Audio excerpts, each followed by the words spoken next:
murid yang paling dekat dengan Tuhan Yesus. Dari 12 orang murid Tuhan Yesus, ada 3 orang murid yang paling dekat dengan Tuhan. Yohanes, Yakobus, dan Petrus. Dalam setiap peristiwa penting, ketiga para murid ini selalu bersama-sama dengan Tuhan Yesus. Nah, awal mulanya Yohanes ini adalah masih termasuk murid dari Yohanes Pembaptis.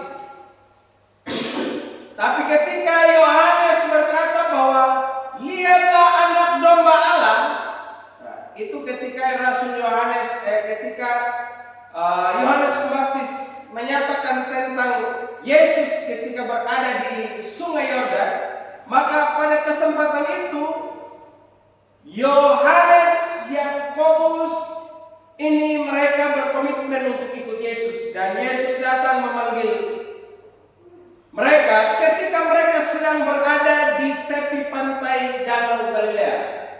Tepi pantai atau juga disebut sebagai Danau Galilea. Lebih tepatnya danau sebetulnya, tapi karena luasnya itu sama seperti kurang lebih mendekati laut, dan juga gelombang yang ada di danau itu sama seperti gelombang laut, maka disebut sebagai pantai Galilea kadang ya. Nah, Bapak Ibu saudara yang saya kasihi dalam Tuhan kita Yesus Kristus, dalam Markus pasal 3 ayatnya yang ke-17 dikatakan, Yakobus anak Zebedeus dan Yohanes saudara Yakobus diberinya nama Boanerges, artinya anak guru. Kalau membaca secara keseluruhan, ini berbicara tentang Tuhan Yesus memanggil ke-12 murid. Yohanes waktu itu bukanlah seorang pengangguran, tapi dia adalah seorang nelayan, dan bukan nelayan biasa. Bukan nelayan biasa, tapi adalah seorang nelayan yang kaya. Ayah mereka, yaitu ayah Yakobus dan Yohanes, Zebedeus, dan ibunya bernama Salome. Mereka itu punya pembantu, mereka punya karyawan. Kalaupun mereka pergi ke laut bersama-sama dengan ayah mereka, itu mereka juga selain untuk menjalankan, tapi juga untuk memantau segala yang dilakukan oleh karyawan mereka. Jadi beda dengan nelayan biasa dan nelayan yang kaya. Nah, ketika Tuhan Yesus memanggil mereka, Yohanes dan Yakobus ini, mereka akhirnya meninggalkan ayah mereka, pekerjaan mereka, keuntungan mereka hanya untuk mengikut Yesus. Tanpa harus banyak berpikir, ia menjadi orang yang punya kesediaan dalam meresponi panggilan Tuhan. Dari kehidupan yang dimiliki oleh Yohanes ini, kita lihat bahwa karakter awalnya Yohanes ini adalah seorang yang sangat kasar. Yohanes ini adalah orang yang kasar ya. Kenapa dikatakan begitu? Kalau Bapak membaca juga di dalam Injil Lukas pasalnya yang ke-9 ayat 34 sampai ayatnya 54 sampai ayatnya yang ke-55, di situ firman Tuhan menjelaskan pada waktu Tuhan Yesus mau diangkat ke sorga, dia menyuruh utusan pergi ke Samaria, mempersiapkan segala pertemuan di sana menjelang perpisahan dengan para murid. Tapi menetapkan kalenu datang dan meninjau Samaria waktu itu, mereka tidak mau terima Tuhan Yesus.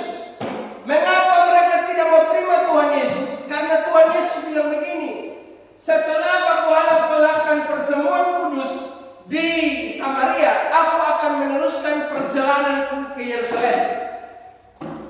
Karena seorang nabi harus mati dan terbunuh di Yerusalem.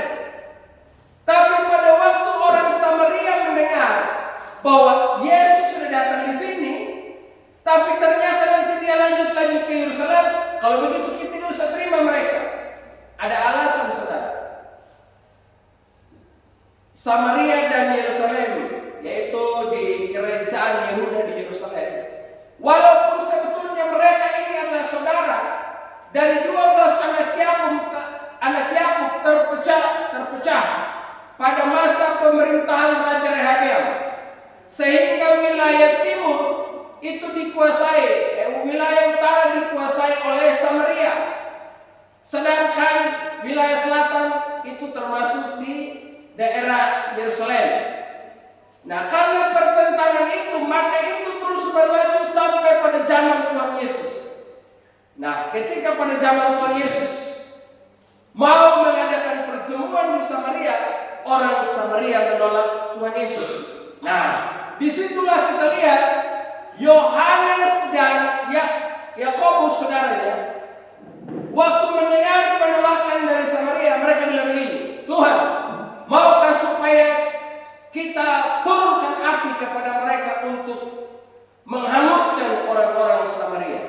Artinya ada roh pemberontakan, ada roh semangat untuk menghancurkan orang lain.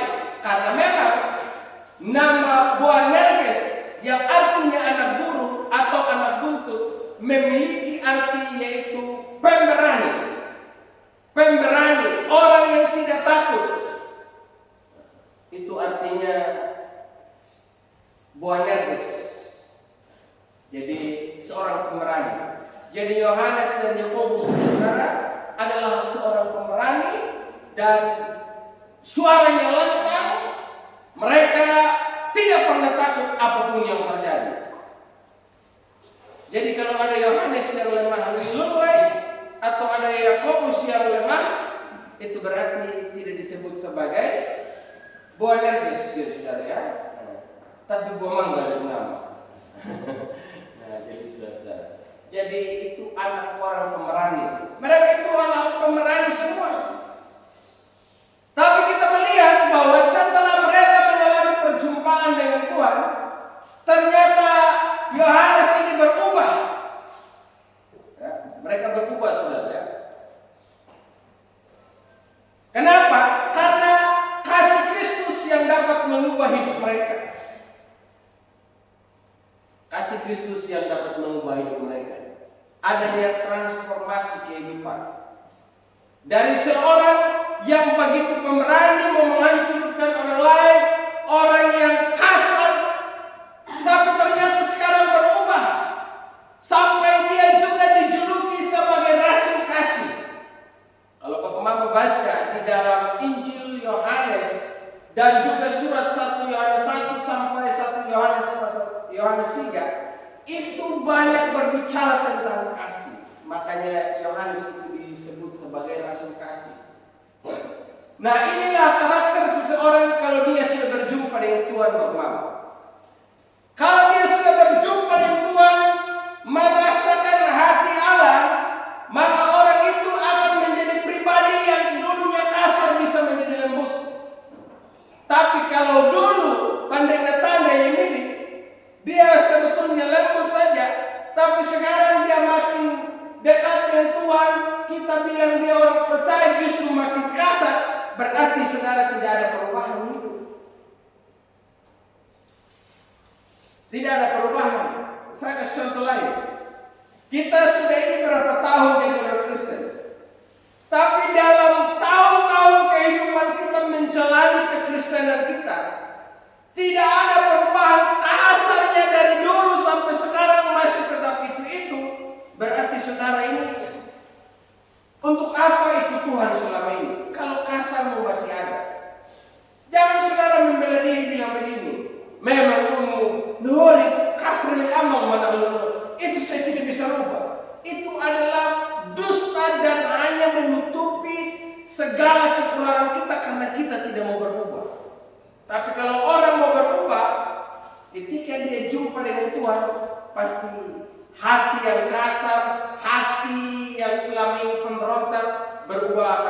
hati yang lembut.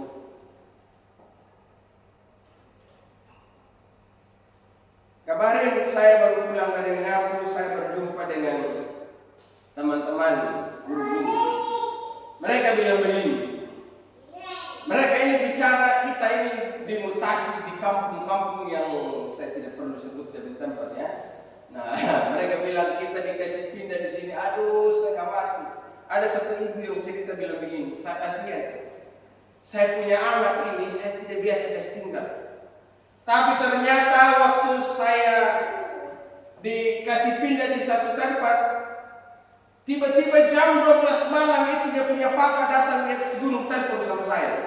Dia bilang, ini Rambo ada menangis ini. Dia bilang ingat mama. Nah, di saat itu saya rasa ini sepertinya hati saya sedang copot karena saya ingat saya punya anak ini. Tapi kalau dulu sebelum saya jauh dari dia, ada apa-apa sedikit hanya main marah, main tempeleng, main pukul, main kasar terus. Lalu mereka bilang begini satu sama lain. Aneh juga kita yang jadi guru ya. Kalau anak sendiri kita kasar, tapi kalau anak orang lain kita lembut-lembut.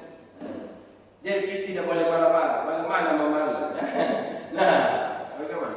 Kadang ini saudara, kalau anak orang lain kita lembut, tapi kalau walaupun hati ini sedang bergejolak untuk mau marah, tapi kita tahan-tahan saudara. Tapi kalau anak sendiri, dia apa salah sedikit, kita sebut binatang yang mulai dari bunga doha sampai binatang yang ada di sumber baru daya. Kasar. Tapi kita bilang saya orang Kristen. Nah ini kita sedang tidak meneladani lagi kehidupan dari Yohanes. Yohanes dari orang kasar berubah menjadi orang yang lemah lembut. Jadi mama dong yang suka kasar-kasar. Mulai hari ini berubah sudah. Amin. Kalian pulang malah dia mau pondok nur, mainan naruh, dia kita mengandang dapat dia naruh. Dia mau pondok nur. Tahan, amin. Belajar. Rotuwiki sama seperti kalau saudara ini naik kuda. Ketika kuda ini mulai mencoba untuk lebih kencang lagi, dia lari lebih kencang lagi, maka kita kendalikan dengan nerapain. Kita kendali supaya dia bisa jalan pelan. Nah, sama aja juga saudara. Mulut ini, pikiran, hati kita ini yang tidak tahu berubah ya harus berubah sudah. Berhenti kasar-kasar saudara. Amin. Kayaknya saudara tidak setuju dengan saya ini. Kayaknya sulit tidak kasar ya. Kalau tidak marah kayaknya tidak asik. Apalagi kalau ada sesuatu yang bikin emosi. Aneh-aneh marah ini tidak penipu. Jadi saudara kita harus berubah ya. Kita lihat bahwa Yohanes ini saat dia mengalami perjumpaan dengan Tuhan, dia mengalami perubahan yang sangat drastis. Kalau saudara sudah jadi orang Kristen sekian tahun, tapi tidak ada yang berubah, berarti saudara belum jumpa dengan Tuhan selama ini. Saudara datang gereja, tapi saudara tidak mengalami perjumpaan secara pribadi dengan Tuhan. Karena orang yang berjumpa dengan Tuhan pasti dia akan berbeda, saudara. Hidupnya pasti akan berubah. Saya kasih contoh. Saudara baru pulang dari ngapu. Kita ini dari kampung. Tiba-tiba ini 1 minggu saja saudara di ngapu. Kira-kira kalau pulang di kampung ada yang berubah atau tidak? Ada atau tidak memang? Paling tidak ini ya ada berubah. Mungkin kasih agak lain toh. Nah kalau di kampung ini tidak ada meeting, tidak ada mana lebih balon. Dan lu kalau ingat paham kalilang dah. Wahai saudara. Sama hal itu kalau jumpa dengan Tuhan saudara, pasti ada sesuatu yang berubah. Bahkan lebih daripada itu saudara.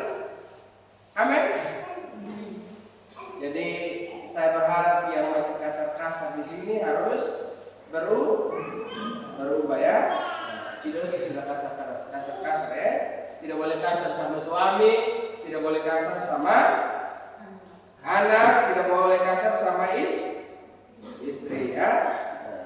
Tidak boleh main kasar-kasar. Nah, selanjutnya kita melihat bahwa Yohanes ini adalah seorang pemuda biasa. Tapi saat dia berjumpa dengan Tuhan, dapat panggilan dari Tuhan, wah, dari hanya orang biasa menjadi orang luar biasa. Dari orang yang hidup sehari-harinya hanya ada di pantai, tapi sekarang hidupnya berada di muka umum. Saya teringat dulu Bapak, waktu saya pertama kali dipanggil Tuhan untuk melayani. Saya ini nyoba ada tahu berani apa panjang itu. Saya ini orang yang sudah terkurung di kamar. Nah, tidak berani untuk ngomong. Waktu saya masuk sekolah Alkitab, itu di STT terpagi 2 lantai apa mana Thailand. Ya kan ini kakak kelasku yang panggil saya dari bawah itu. Padahal saya di atas. Dia mau ngomong apa kayak mau minta tolong ambil handuk kayak mau pakai mandi apa mana.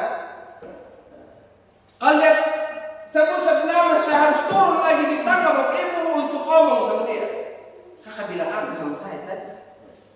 Karena takut jangan sampai ya kuhiang beratai tidak sesuai karena saya ini orang yang tidak pandai berbahasa Indonesia. Namanya kita tinggal di kampung bapak ibu, aku tidak bisa omong-omong bahasa Indonesia. Kita di KKH ini masih aman sudah. Tiap hari kita masih bercakap-cakap dengan bahasa Indonesia.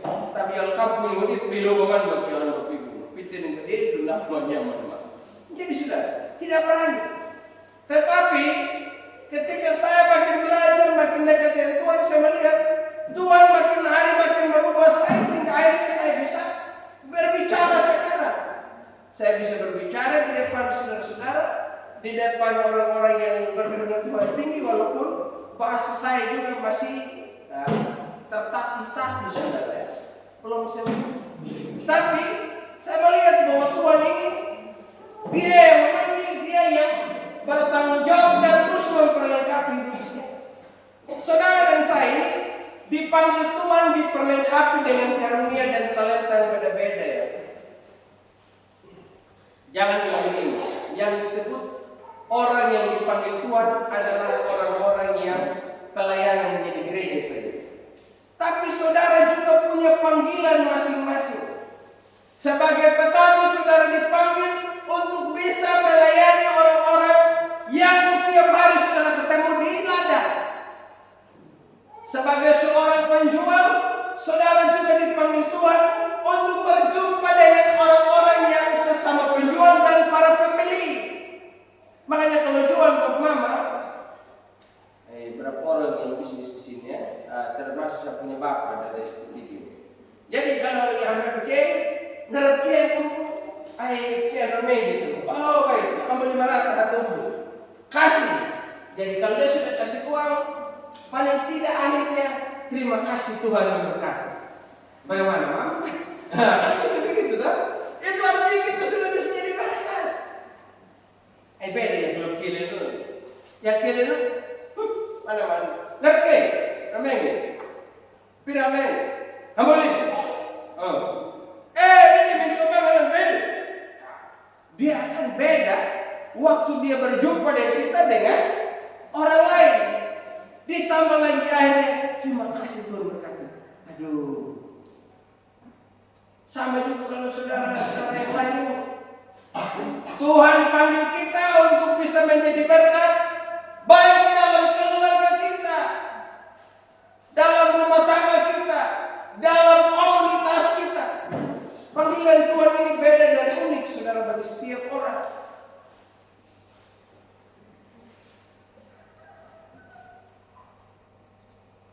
Saya salut kalau orang Sumba Barat begitu.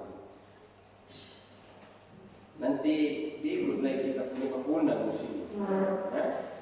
Orang Sumba Barat itu kalau mau adat itu dong masih sembahyang, masih ibadah. Habis ibadah baru ngomong. Begitu toh ada teman. Saya itu pernah di Tanah Ribu sana itu.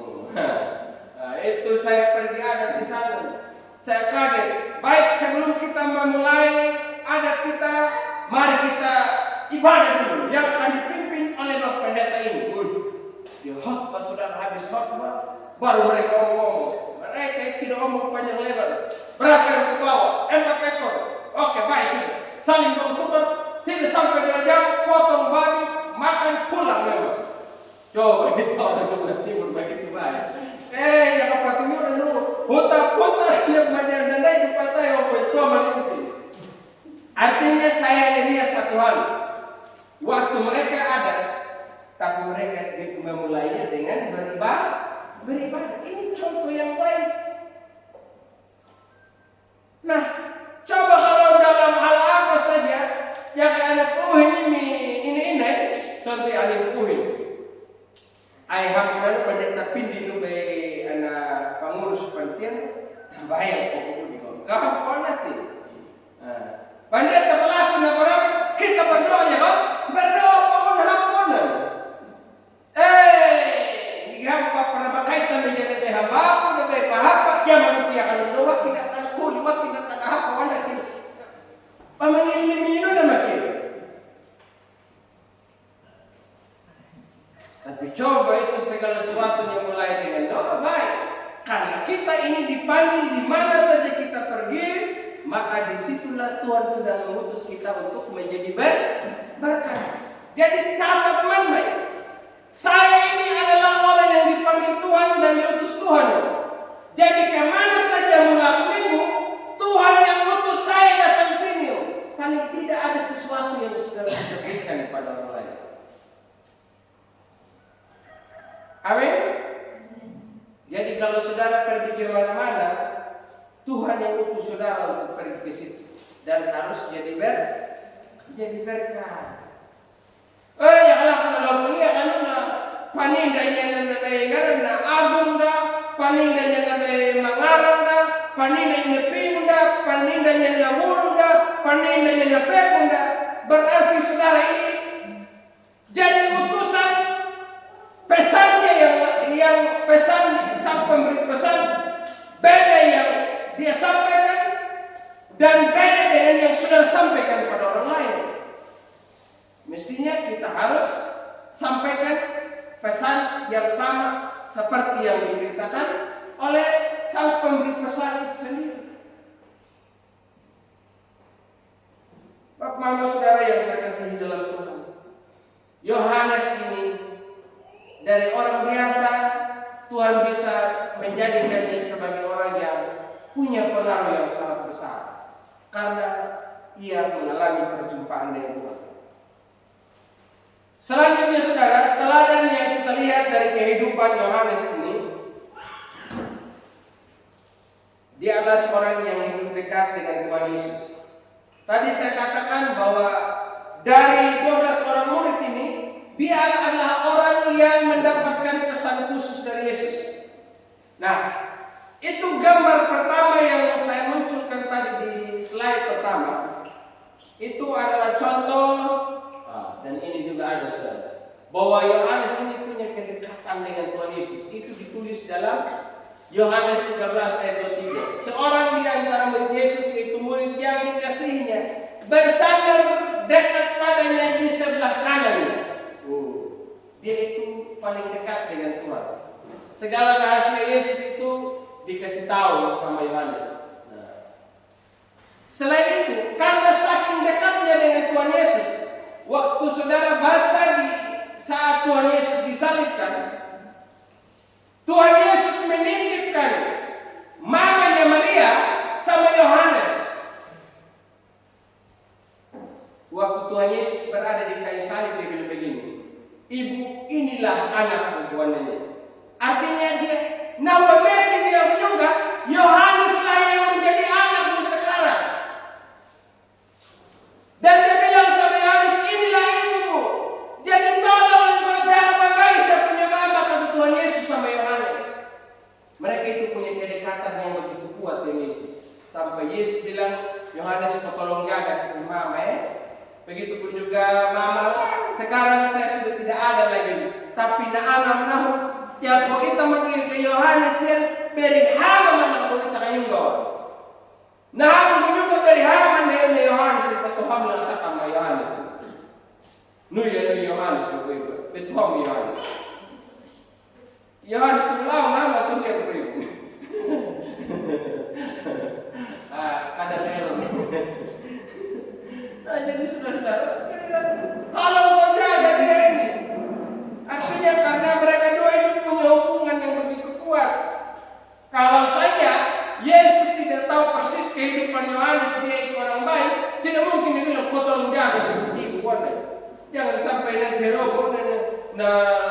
netiang parereta wakena na inam. Kan kada nyuta kan kapula menyuta rima itu ombai. Ya de Yohanes ngala na pesan mulai yang dia. Emang kalau ini inam ya ne kan. Tolong jaga ini mama. Tapi kalau Yohanes ini orang yang sombong, yang angkuh, yang hidup seperti dulu lagi, bisa jadi bilang begini. Yohanes, siapa itu orang yang ada di punya rumah orang Yohanes yang tahu mentang? Dia dah mau pembantu mungkin sawana Yohanes. Kalau kita yang tahu pak, kalau kita kan tua waktu dulu, nggak minum mau pembantu beli, padahal kalian di dalam jadi Yohanes tidak begitu. Makanya dia dapat pesan dari Yesus, tolong engkau jaga ini ibu. Bapak Ibu saudara yang saya kasihi dalam Tuhan kita Yesus Kristus, kedekatan kita dengan Tuhan membuat kita juga makin terbuka dengan orang lain dan menerima orang lain dengan penuh cinta kasih. Ingat, kalau hubunganmu dengan Allah itu baik, maka yang pasti hubunganmu dengan sesama manusia pasti baik. Tapi kalau hubunganmu dengan Tuhan tidak baik, maka hubunganmu dengan orang di sekelilingmu, dengan siapa saja tidak baik. Kalau ada yang bilang begini, saya sebetulnya sudah buat baik sama orang lain, tapi kenapa orang tetap baik sama saya? Cek baik-baik, jangan sampai kau buat baik sama orang karena kau mau cari untung. Tapi kalau kau tulus mencintai orang lain, yang pastinya orang yang tulus mencintai, tidak juga dapat dipungkiri bahwa terkadang orang yang tulus, orang yang baik, orang yang penuh kasih itu bisa dimanfaatkan oleh orang lain. Contoh kalau dia itu buat baik, penuh kasih, Iwan nanya, itu kamu mau ada mendengar wawancara mana? Bisa juga saudara dimanfaatkan. Hati-hati juga dari orang seperti itu. Karena kebanyakan orang itu kalau dia lihat kita baik, dia gunakan kesempatan itu untuk mencari keuntungannya dia. Hati-hati dalam pergaulan. Makanya kalau cari teman itu cari teman yang sehati, sejiwa, sepikir, seperasaan. Amin. Kalau cari teman pergaulan yang memang punya hati yang sama, punya cinta yang sama, karakter yang sama. Jangan cari teman pergaulan sebentar yang ujung-ujungnya di depannya kita dia baik-baik, tapi di belakangnya kita baik-baik.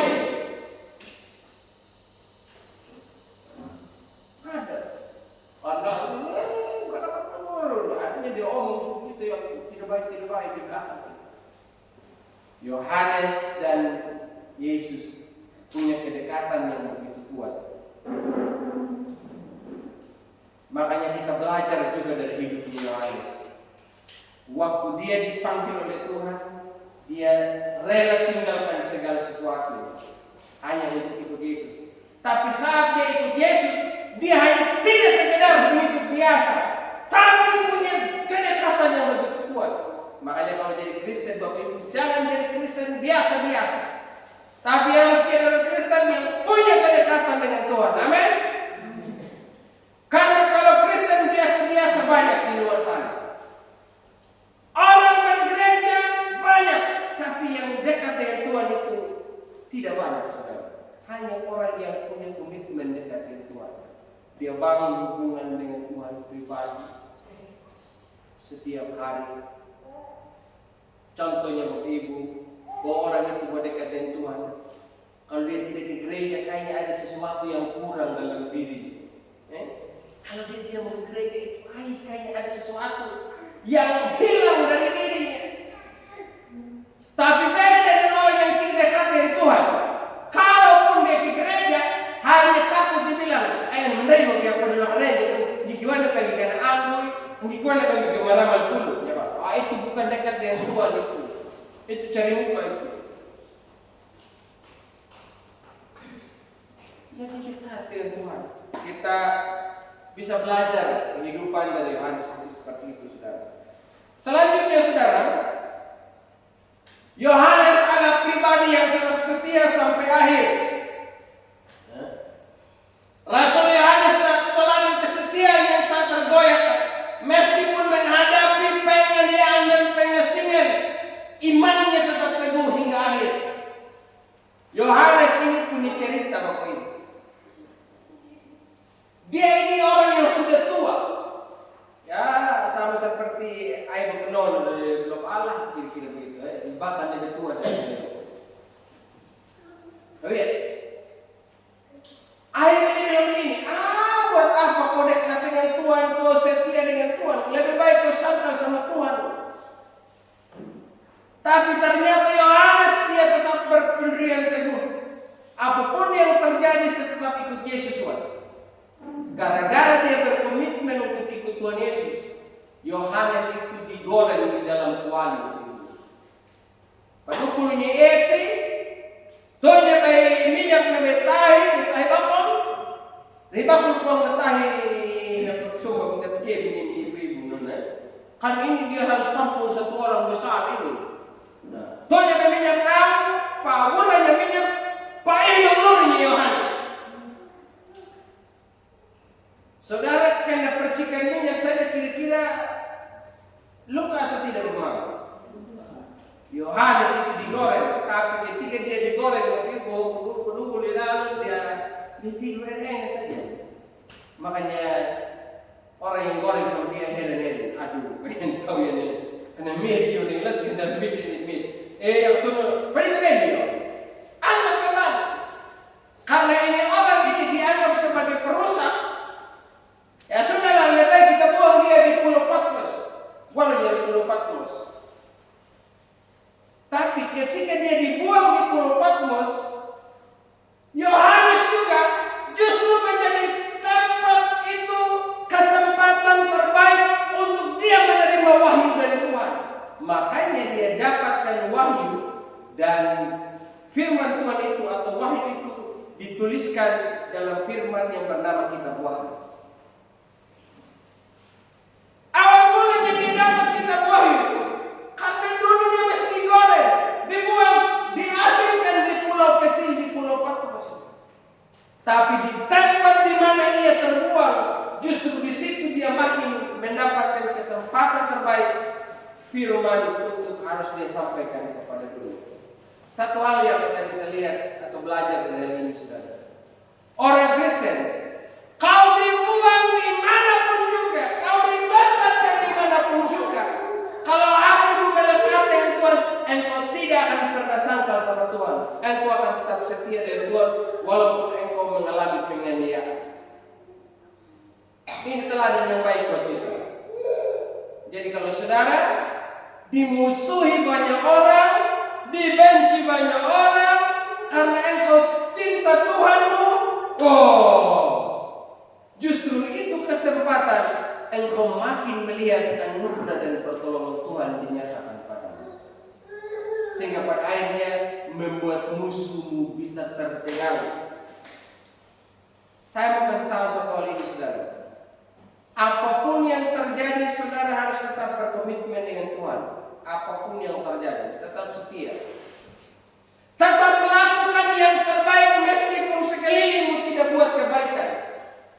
Sampai pada akhirnya orang-orang yang membencimu, menghinamu, memfitnahmu, yang tidak suka dengan saudara, akhirnya mereka sendiri yang sadar. Dan pada akhirnya mereka bilang begini, kan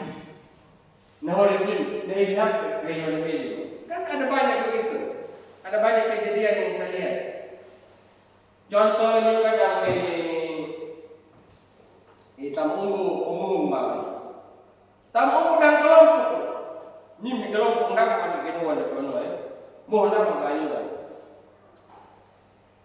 Nah penini kita lawan makanya bidang tondong dapat mami. Oh betul dapat kan. Pemiang ya, tapi ini bodoh. Kakulawang kayak orang betodang kayak makan. Tapi diam-diam bang. Begitu ini kemudian tidak apa-apa, yang penting saya tetap lakukan yang benar.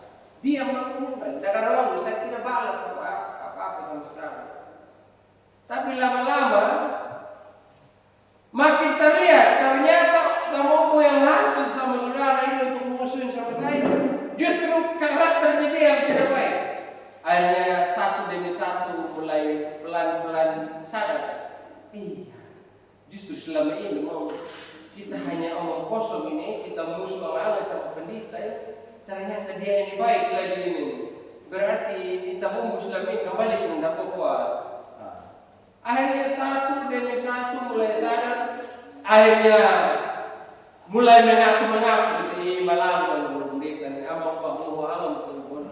Baik kikikung bilang makin tungkol, nama kunyo na makiran. Tapi ternyata kung hamba ko. Sadar lang ano.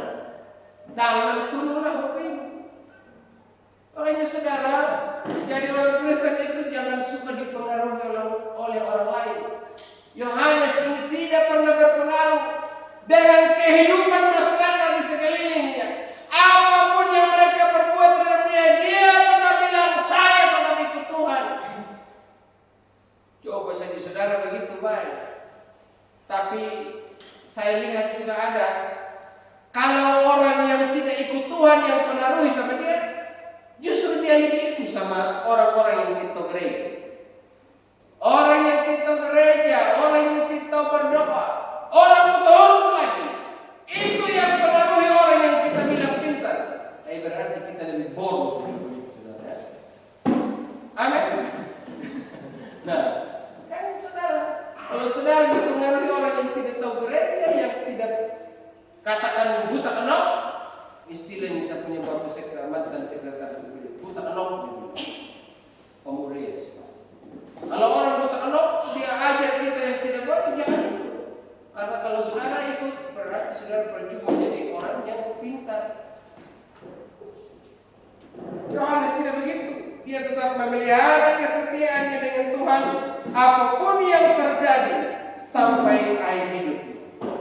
Saya berdoa saudara, supaya sampai akhir hidupmu engkau tetap cinta sama Tuhan. Amin. Sampai akhir hidupmu. 3 hal yang saudara bisa lihat dari Yohanes. Yang pertama, Yohanes ini adalah seorang pemuda biasa, tapi ternyata dipanggil Tuhan, akhirnya dia bisa menjadi orang yang bisa luar biasa, menjadi pemimpin gereja di Efesus, saudara, di Yerusalem. Nah, saudara juga, hari ini mungkin saudara anggap dirimu biasa-biasa, tapi kalau saudara dekat dengan Tuhan, Tuhan bisa rubah hidup saudara menjadi orang yang luar biasa. Saudara jangan bilang tidak mungkin. Saya sudah di sekolah, saya sudah tidak bisa apa-apa lagi. Tidak bisa. Saya mau kasih tahu. Orang-orang hebat di negeri ini, ternyata saudara, mereka juga orang yang tidak sehebat yang kita pernah duga. Contoh, saudara kenal ibu ini apa? Susi. Ibu Susi Pujiastuti. Siapa yang pernah dengar ini orang? Berarti saudara tidak hidup di bawah pemerintahan Bapak Joko Widodo. Karena di zaman pemerintahan beliau adalah menteri apa saudara? Kelautan dan Perikanan. Betul kan? Kelautan dan Perikanan. Dan dia ini saudara punya ini pesawat Susi Air. Itu dia punya milik saudara. Dia cuma dibilang punya pulau tersendiri karena kaya. Tapi saudara tahu, dia itu lulus SMP saja. Tapi dia bisa menjadi apa tadi? Menteri. Bayangkan saudara. Saudara ini dekat dengan Tuhan, kau lebih hebat dari ibu susah. Amin. Hebat saudara. Saudara mungkin karena kita tinggal di kampung. Dan nyoba dah kawin lawa kamu kau hanya pikir itu bawang merah bawang putih saja. Tiba-tiba saudara bilang begini. Ini Bang Desi begini.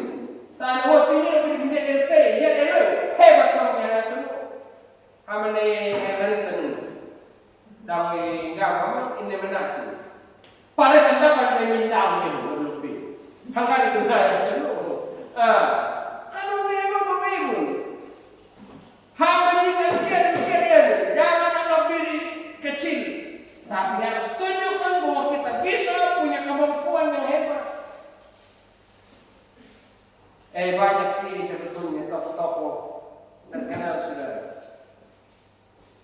Tapi mereka bisa berhasil itu saudara. Dari orang biasa Tuhan bisa mengubah menjadi orang yang hebat. Amin. Yang kedua, kedekatan kita dengan Tuhan saudara itu mempengaruhi hubungan kita dengan orang lain. Kalau dekat dengan Tuhan, pasti kita suka dekat dengan orang lain. Tapi kalau jauh dari Tuhan, emosi halah mementodam dan halah mementodam. Dan dari Yohanes itu kita lihat contoh yang baik. Dia tetap setia dengan Tuhan sampai akhir hidup. Saya kasih pesan khususnya buat anak-anak muda dong. Kalau orang tua saya salut, setia menyalakan tahu ibarat dulu ya dan ini. Ya anak muda, gue ingat deh. Tolong ya baik anak muda. Baik bujang dan tahu dan lemi dan mana lainnya. Nikah le tahu me anak dapat hidup apa lainnya. Pemeda lainnya kalau ibu mimi nak kawin mak ayo nunggu.